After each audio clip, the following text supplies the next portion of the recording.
Hi everyone, I am Rebecca Sosby. I am a senior studying intercultural studies at Lee University in Cleveland, Tennessee. I'm very excited to introduce our first plenary speaker of FIDC 2017, Bruce Wydick. Bruce is a professor of economics and international studies at the University of San Francisco. Bruce is an economist who has studied the impact of development programs such as microfinance and child sponsorship, as well as the role of hope in escaping poverty. He is the founder and co-director of Mayan Partners, a small nonprofit organization working in the Western Highlands of Guatemala in education and community development. He writes a column about global poverty for Christianity Today, and he is the author of the book, The Taste of Many Mountains, a novel on the lives of coffee growers in Guatemala. His book will be available at the book table tomorrow. We are very glad to have Bruce with us, and we look forward to what he has to share with us tonight. Please join me in welcoming Bruce Wydick.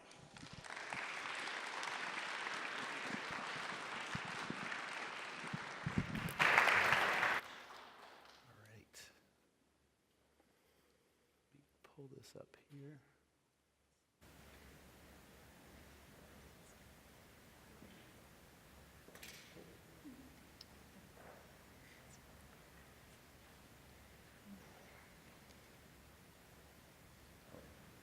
Shall I save or not save?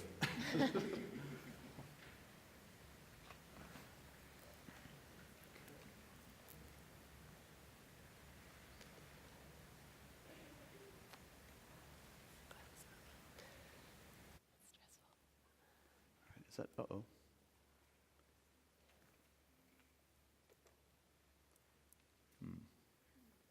Is that good? Okay. It is such a blessing to be with you guys today. I'm just absolutely honored and thrilled to be speaking to you. Thanks so much to Caitlin and Kate for organizing this conference. And greetings from your brothers and sisters in San Francisco. There are Christians in San Francisco. I'm living proof to that. I did notice the weather change when I got off the airplane, but if it makes you feel any better, the weather is actually worse in San Francisco than it is here. It's like pouring like crazy right now. But it is great to be with you. I'd like to read a scripture for you as I start.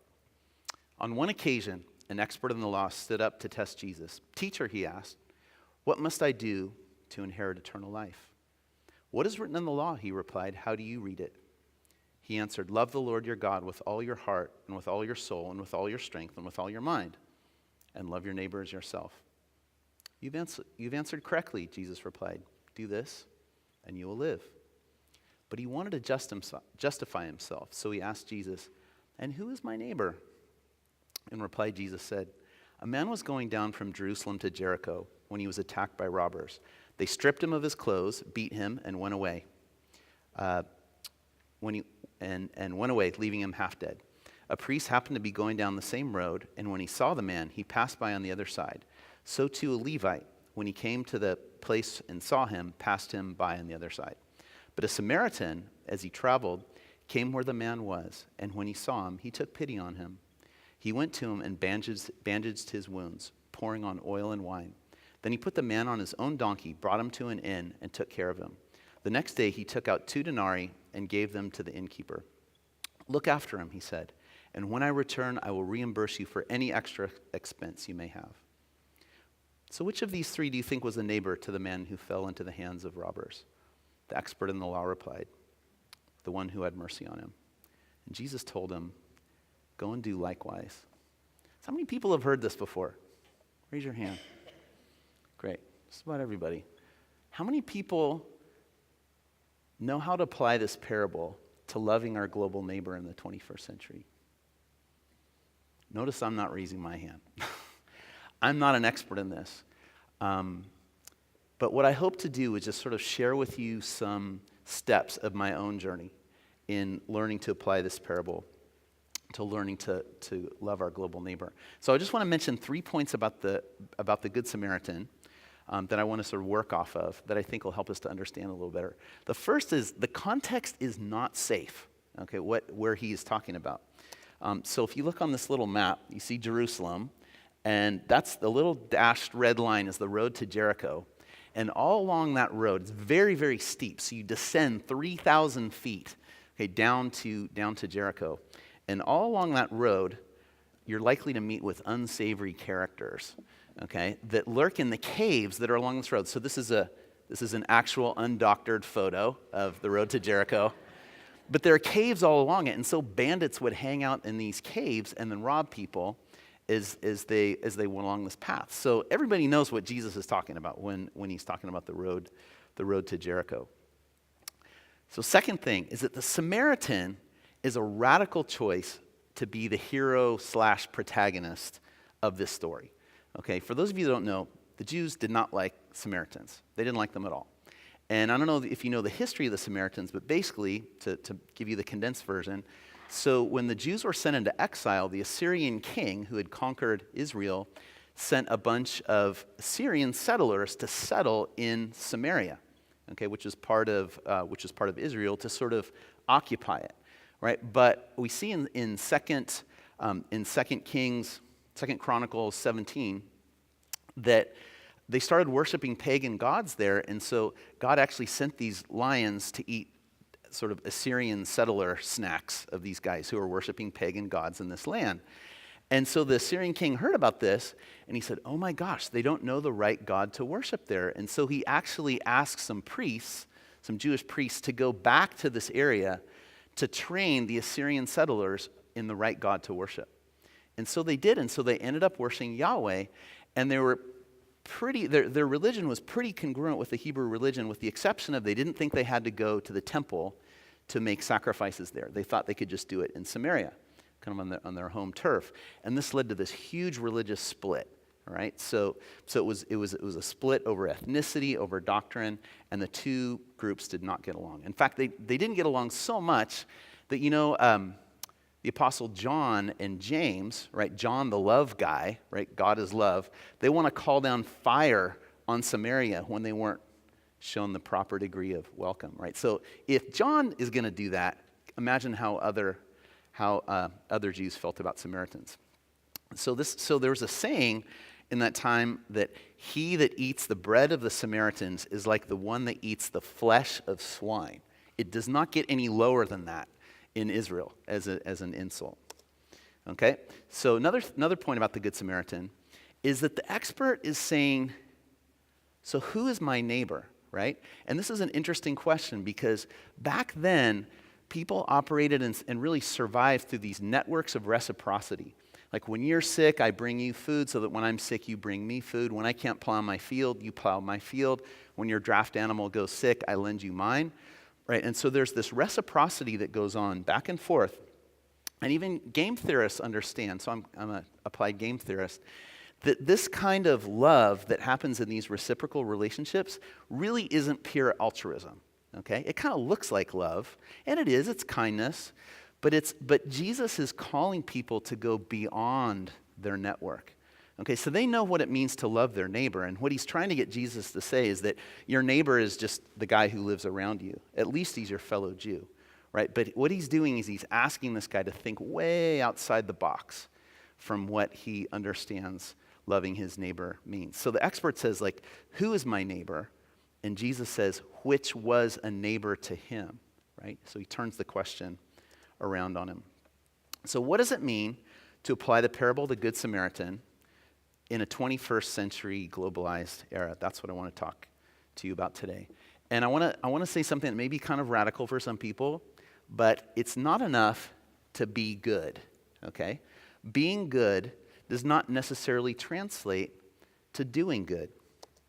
And I want to talk about 5 stages that I've noticed that we tend to go through in learning to love our global neighbor.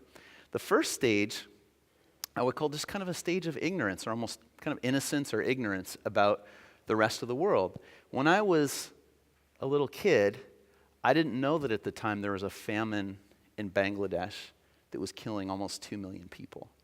I didn't know that there was a crisis in Central America. I didn't know that the life expectancy in many parts of sub-Saharan Africa was less than 35. I didn't know. when I was a teenager, so what was I concerned with? I was concerned with buying a skateboard with the new polyurethane wheels that had just come out. And I was concerned with saving up my money to buy a king snake. I was worried about that. My mother was worried about that too, for a different reason.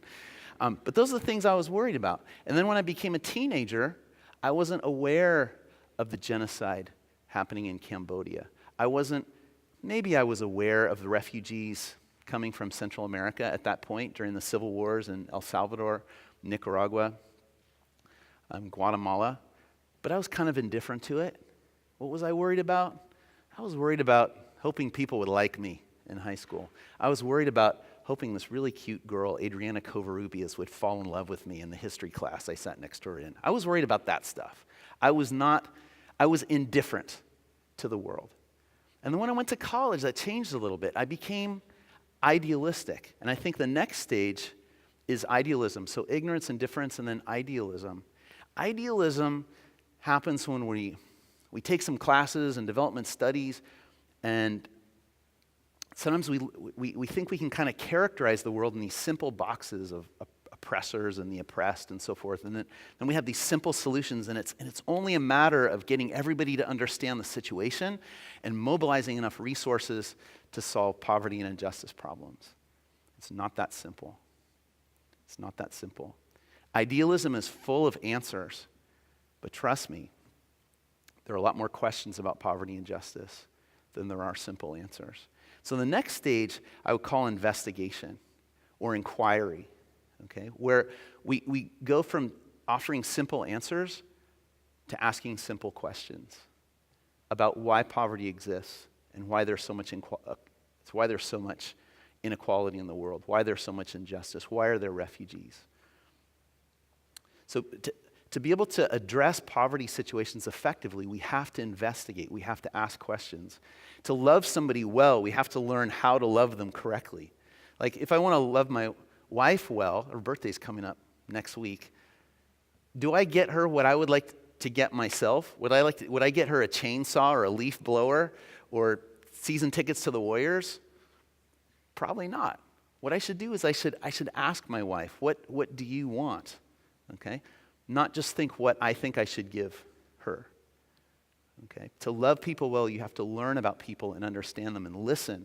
And that can happen at different levels. It can happen informally, and it can happen with very, very formal research in public health and economics and political science. But it's all the same thing. It's a humble posture of investigating and asking questions.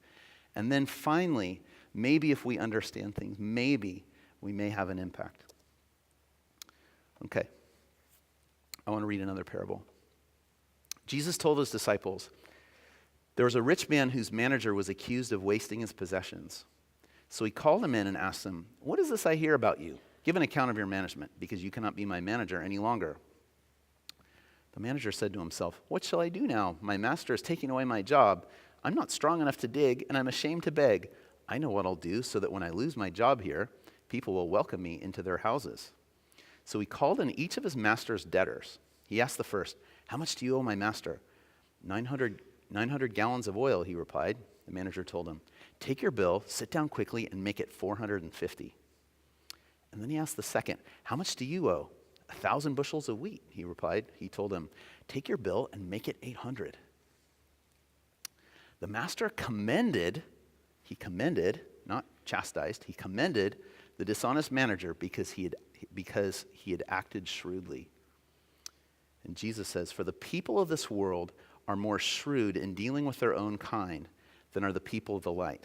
I tell you, use worldly wealth to gain friends for yourselves, so that when it is gone, you will be welcomed into eternal dwellings. Okay? Now, if there were a popularity contest among parables, probably the Good Samaritan would win, right? Everybody loves the Good Samaritan. Not liking the Good Samaritan is not liking, it's like not liking Mother Teresa or Oskar Schindler or the police and the firefighters who save people in the World Trade Center, right? Everybody loves the Good Samaritan. The shrewd manager, though, what a creepy little guy is this, right? He swindles his boss. He's lazy, first of all, so he's getting fired. And then he's this kind of swindling little quisling. And yet Jesus seems to hold him up as some kind of bizarre example of how we're supposed to be, right? He's trying to tell his disciples something that they don't know. And let's see if we can figure out what that is. What is it that the shrewd manager understands, or that Jesus wants us to understand? I mean, first of all, at least at a carnal level, the shrewd manager seems to understand that relationships are more important than money. Okay? Do we agree on that? At some level, even at a worldly level, relationships are more important than money. He also seems to understand cause and effect, okay? And maybe Jesus believes his disciples haven't really grasped what that means in their context. But what Jesus seems to be teaching us, even in other places in the New Testament, is that to be good Samaritans, we have to be innocent as doves, but shrewd as serpents. Okay? Both. Okay? In loving our global neighbor, we have to be shrewd Samaritans. In loving our global neighbor, we have to be shrewd Samaritans. So what are the qualities of a shrewd Samaritan? So first of all, shrewd Samaritans love not only with their heart, but with their head. They're motivated by compassion and a yearning for justice, but their actions are dictated by wisdom, by prudence, by investigation, by asking questions, and then thoughtful, considerate action toward the person that is being cared for. I want to tell you a story about Captain Mike Burnett, who is a recently retired Delta Airlines pilot. So Captain Mike used to be a Navy pilot, and he was stationed at the Kupi Naval Base in the Philippines. And around that naval base had emerged a bunch of industries, let's just say, that catered to the sailors, the people in the Navy, brothels, bars, and so forth. And he used to sit outside these bars just kind of looking at what was going on, and he would notice that kids would row over in these rafts that they would stand on, and they would beg for the sailors, for the Navy guys to throw coins at them. And sometimes the coins would skip off the rafts and they would fall in the Alondago River there, which is basically this cesspool of waste. And the kids were so desperate for the money, they would dive off the rafts into the river to go look for the coins. And the sailors would laugh at it, right? And they would throw more money at them. And he was so upset, he was so discouraged at seeing what was happening. He thought, one kid, this life is not going to happen to at least one of these kids. And so he started sponsoring a kid, started sponsoring Dino in Manila in 1981, just as he left the Philippines and came out of the Navy. And he became a pilot, and he thought, this is neat because I go through the Philippines a lot, so I can go visit Dino. And so he did, and so he would be flying through the Philippines, and every time he was on labor, he'd go visit Dino and see how Dino was doing, and make sure that he was staying in school and that his mom was giving him everything he needed to stay in school. And so his relationship with Dino was going so well, and he had a lot of layovers in Seoul in South Korea, and he noticed, like, when he would stay at a hotel there would be girls out on the street that would look for men to share a hotel room with just to get out of the cold in the winter. They would sleep with men just so they had a warm place to stay. And he said, at least one of those girls is going to escape that. And so he decided to sponsor Kimmy Lee in South Korea. And then and all of a sudden he realized, I have a calling, and that's one by one to devote my life to these kids that are in disadvantaged situations. So he sponsored Jerry Ann on a Blackfoot Indian reservation. He sponsored Memo in Ecuador. And he used this time, he said, I'm a pilot, I can fly for free anywhere in the world. And he used that resource, that ability that he had to go and visit these kids as much as he could all around the world. So he ended up, at this point, he sponsored 19 kids. And every kid he's visited multiple times, except he said one that lives in the deep Amazon regions of Brazil, where even like his free airline pass doesn't get him there. It would cost him $10,000 to go visit. And he said, for that amount of money, I need to sponsor another kid. Every other kid he visits multiple times. And he's seen huge transformative impacts on their lives. Mike Burnett is a Shrewd Samaritan. Second point, Shrewd Samaritans don't merely try to love their neighbor, they're continually learning how to love their global neighbor better. Okay, they're continually learning how to love their global neighbor better. I want to tell you another story about Melinda French. So Melinda grew up in a devoutly Catholic household in Dallas, and her dad was an aerospace engineer, but they were very middle class.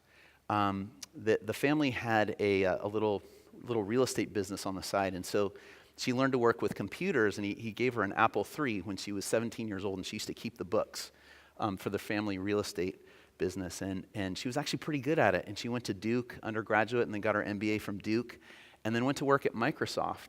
And there she met someone that would change her life. It was Bill Gates, and she became Melinda Gates. And there's a kind of a rumor out there that sort of the DNA of the Gates Foundation is purely secular. That's not true. Bill and Melinda Gates, when they were engaged, they were going through a Catholic marriage handbook. And they decided they were walking along the beach in Zanzibar on a trip to Africa where they'd just seen extreme poverty. And they believed that God's purpose of their marriage was to give away Bill's fortune to the poor, all 40 billion of it. And so that was the origin of the Gates Foundation. Now, what's impressive about the Gates Foundation is not just what they've done, although that is impressive, and I'll just give you one example. There's a disease that's got a technical Latin name, but is commonly referred to as elephantitis, which is a parasite that's carried by mosquitoes, and when the mosquitoes bite people, it causes a gross swelling of a limb. And it actually, we don't see it in this country, it hardly exists in this country, but 120 million people in the world are affected by it. And not only does it debilitate them, it turns them into outcasts in their communities. So the Gates Foundation has actually financed 5 billion treatments for elephantitis with the goal of eradicating it from the earth, right? So, and it's not just what they give, it's how, what impresses me with the Gates Foundation is that they give smartly. So you'd think, actually it's more than 40 billion now, because their friend Warren Buffett took his 40 billion and threw it into the Gates Foundation, and so now they think they're going to, at the end of the day, they're going to be able to give away about $100 billion, right? And a lot of this goes for research to find out what's effective so that 100 billion can be given away in the most cost-effective way possible and have the largest impact possible, especially on eliminating disease. But the DNA of the Gates Foundation comes from Melissa's Catholic upbringing. In an interview in Christianity Today, she said, absolutely, the foundation has been inspired by Jesus' love for the poor. Melinda Gates is a Shrewd Samaritan. So one of the things I really appreciate about the Gates Foundation is their sponsorship of research. And I just wanted to share a little bit of the research that I do. I'm a development economist, and some of this relates really closely with the theme of hope. And so I wanted to share this work that we've been doing on international child sponsorship. So about 6 years ago, we decided to undertake this study to find out what is the actual impact on the 10 million kids around the world that are sponsored internationally. And so we actually ask a lot of organizations if they want to work with us. And we went, no. Finally, Compassion said yes. And we're like, great. And so how do we go about the work? And I'm just telling you this to give you just a little bit of a taste of sort of how we do what we do as development economists when we're looking at finding out the impact of something. So for us, we were so fortunate, it was so providential that Compassion had this rule in all the different 7 countries that we worked in, that kids had to be 12 years old or younger to be sponsored. All right? And so that allowed us to get a causal effect of sponsorship by looking at the discontinuity, and you can see in this graph, this is a kernel density function, which just gives a statistical mass over the age when the program started and how many kids were actually sponsored as a function of their age when the program rolled into their village. So you can see if you were 12 years old or younger, you had a pretty high chance of being sponsored. And if you were over 12, your chances actually were really small. So through that, we were able to compare siblings in the same family, some of which were just barely able to be sponsored because they were 11 and 12, with the kids that were a little bit older that couldn't be sponsored. And then we surveyed these guys like 20 years after the program came to the village, so we could look at their adult life outcomes. This is the diagram that I told when I presented at Compassion. This is data from Kenya that I told the Compassion guys, if I were one of you, this diagram is the one that would get me out of bed every morning. Because what it shows, the black line that you can see on the graph, shows the educational distribution of sponsored kids, right? So you can see like it peaks out where a lot of the kids are even going to college, right? And this is in Kenya. The other lines are their younger sibs, their older sibs, and the non-sponsored kids. And so where do most of them stop in school? It hovers around 8th grade, right? So a huge impact. You can just see from the diagram how different the kids are that were sponsored from their siblings and from other non-sponsored kids. So overall what we found is that international child sponsorship causes, not just is associated with, but causes a 27 to 40% increase in the probability of finishing high school, 50 to 80% increase in the probability of obtaining a university degree, albeit over a fairly low baseline, a 14 to 18% increase in the probability of having salaried employment as an adult, a 35% increase in the probability of obtaining a white-collar job, a 20% increase in income. So imagine that. Just you were sponsored as a kid way back years ago. As an adult, your income is on average 20% higher, much higher in other cases. And you live in a better quality house, we found, one that's more likely to have electricity and not a dirt floor, like a concrete floor, running water in the house, things like that. So we were wondering we went to Compassion, we said, man, your program works really well. What do you think it is? What is it about your program that you think makes these kids have such substantially better life outcomes? And the president of Compassion said, oh, that's really easy. It's all about hope. Like hope? Hope, how can economists deal with hope? Hope is so esoteric. How can we measure hope? So, okay, we'll try to measure hope. So we talked with some psychologists and they said, here's one way to measure hope. Have kids draw a picture of themselves, especially a picture of themselves in the rain. And then you can tell from their self-portraits how much hope they have, how happy they are, what their level of self-esteem and self-efficacy is. Because over the years, psychologists have correlated these things with these drawing characteristics with different disorders. So for example, if a child draws him or herself with missing facial features, it's correlated with being shy. If they draw themselves as a tiny figure, it's correlated with an insecurity disorder. If they draw themselves as a monster, like with big, scary, triangular teeth, that's not good. That means they have an aggression. They're more likely to have an aggression disorder. If they draw themselves with genitals, that's really, really bad. It's correlated with sexual abuse. If they draw their picture with dark colors over light colors, it's correlated with depression. But if they draw themselves with, say, like holding an umbrella or seeking shelter under a tree, it's correlated with higher self-efficacy. Like, hey, there's a difficult situation. I'm in the rain, but I can deal with it. I've got my umbrella. Right, so I wanted to show you some of the drawings from this study. And this study is actually forthcoming in a couple of months in an economic journal, the Journal of Human Resources.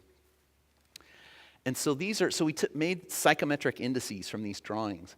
And so on the left, you can see this is a little boy, happiness, and this boy ranks in the 17th percentile of happiness. You can see it's a single color, it's a darker color. You can see it's a frown, not a smile. Little boy's drawing himself with a frown. He's standing in the rain. There's a tree there, but he's not seeking shelter under the tree. And then on the right is another boy about the same age. So look at the hands, the body posture, kind of up in there. This is happiness in the 92nd percentile of the happiness index, right? So he's smiling. Also, he's got all of his fingers, right? If kids don't draw their fingers or their feet, it's a sign of kind of low low self-worth or lack of agency, we would say.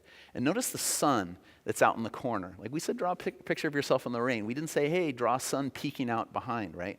But this kid's optimistic. There's a sun there. Okay, so based on 20 digitally coded characteristics of the drawing, this kid's in the 92nd percentile of happiness.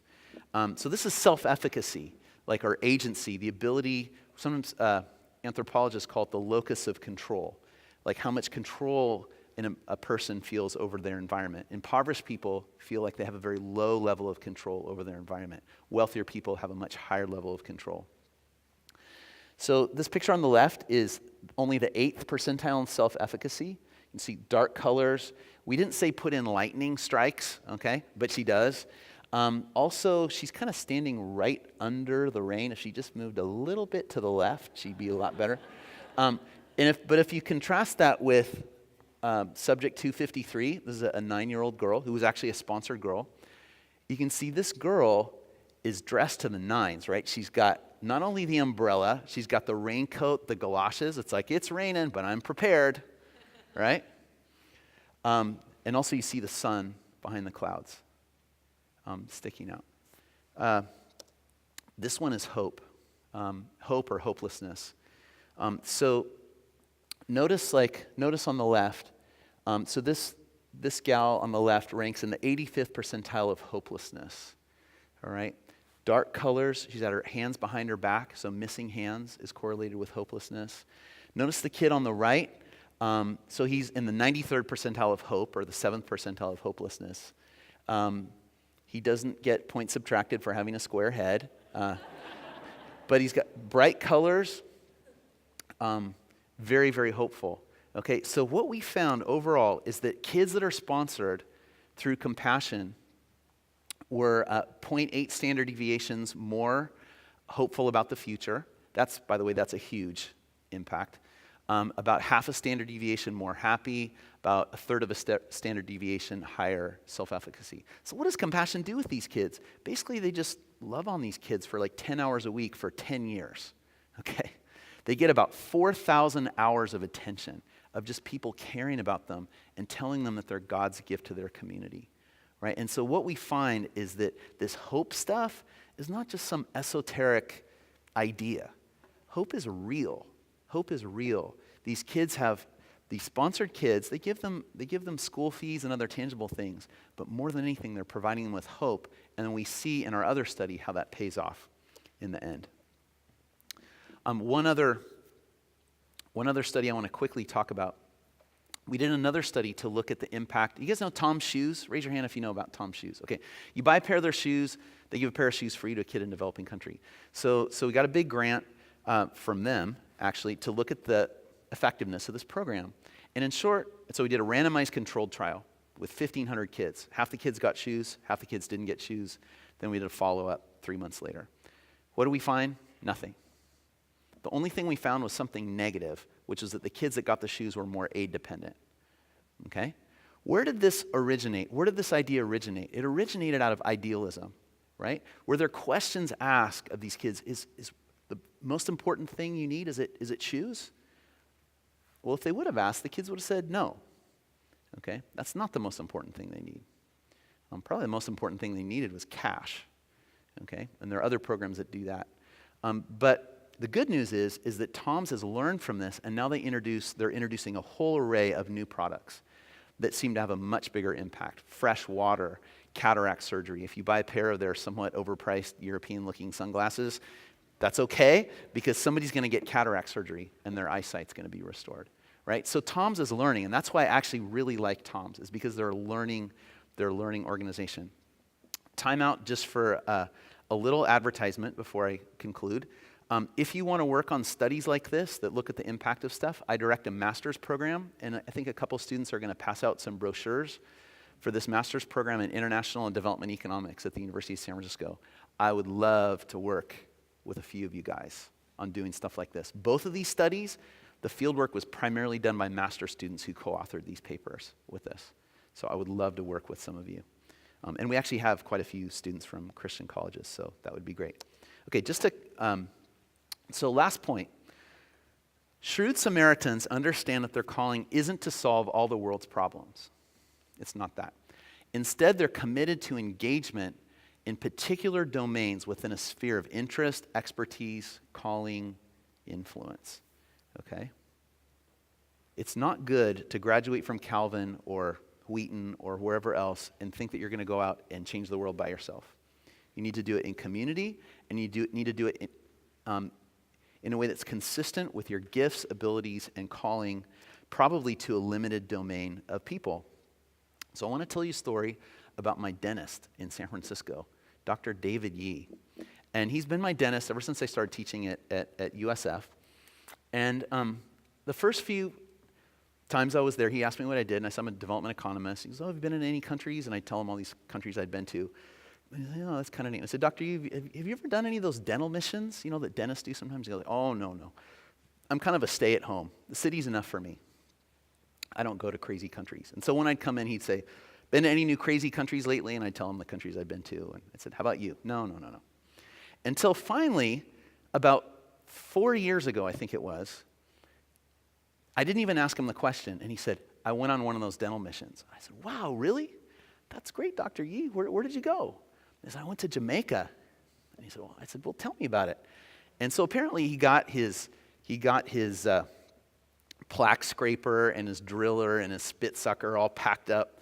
And he went down to Jamaica. And this missionary dentist greeted him as he walked off the plane. And she said, you won't be needing that. He said, oh, really? How come? She says, well, all we do is extractions, actually. She says, how many extractions can you do in a day? And he said, oh my gosh, I don't know. Maybe 1 an hour, like 8?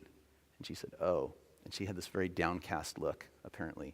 And he's like, how many am I supposed to do? And she said, well, one day last week I did 140. So this is what a missionary dentist clinic looks like. And so people line up for extractions, okay?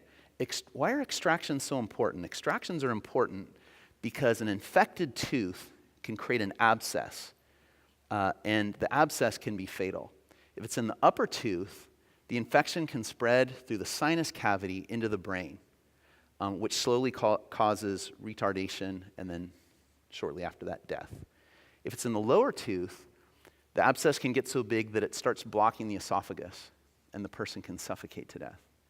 So infected teeth can be deadly, and the more infected teeth you can pull, the better, because they move apparently from place to place to place. So he told stories of trying to take teeth out. At one point, he tried to pull a poor guy's tooth out, but it was so rotten it shattered, and he spent 2 hours getting all the bits out because he just couldn't leave those infected bits in the person's mouth. And the other dentists were asking him to hurry, but he just couldn't. And at the end of the day, a kid came with a huge cheek and said, Doctor, can you please take out my tooth? But the dentist had created this hard deadline at 5 o'clock. They said, we have to leave at 5 because we're going on this unlit road and we need to get to the next village. And he said, no, I'm sorry. I can't. I have to go. He said, but you'll be back tomorrow, right? And he said, no, I'm sorry. Well, when will you be back? Next year, we'll be back, right? So he learned from this that in doing this kind of work, it takes a certain amount of kind of wisdom, or you might say sort of shrewdness, right? And so just a few times after that, I went to see him, and he immediately ushered me over to his cork board, where and this is what he showed me on his cork board. So he has work with the poor in San Francisco, in Haiti, Jamaica, El Salvador. He also does now Nicaragua, right? And this is what he's dedicated his life to. And he said, and my extractions per day are up to 12 now. So David Yee is a shrewd Samaritan. Okay, the last thing. So I want to talk about the sixth I. There's a sixth I in loving our global neighbor, which is identification. And this happens when we start to identify ourselves, maybe not with the poor in general, maybe we do, but more specifically with a certain group of people where we essentially say, mi casa es su casa. My money is your money, at least a lot of it. My time is your time. We begin to identify with people, as David Yee does with people with dental patients. My own example in practitioner work is a group that I founded with my college buddies about 12 years ago called Mayan Partners. And these are guys that I would like go up and ski with every year, and we'd hang out, and our families enjoyed hanging out. But we decided we want to do something more with our relationships than just hang out and have a good time. We wanted our relationships to bear fruit. And this is a bunch of guys I knew through the InterVarsity group at University of California at Davis. And so there were a group of people in Western Guatemala that needed a school. And the school was being financed, but they didn't have anybody to pay for the teachers, and they had a library that they needed the librarian paid. And so we said, we can take this on. And so 12 years ago, we started this NGO, and we only work in one village. And some people, there are about 6 of us on the board and about 30 others of our friends from college that give. And some people said, you guys are going to expand into different villages, right? And we said, no, just this village. These are the people we're committed to. Hopefully we can serve as an example to other groups of friends in their network to do the same thing, but we're just going to try to do this village well. And we're going to try to listen to these guys and see what they actually need and not try to impose our ideas on them, but see what ideas God has given them to see their community flourish. So I would encourage you, a lot of you guys are juniors and seniors, and you have some of the best friends of your life right now. I would encourage you to get together and do something similar and be Shrewd Samaritans together. Thanks.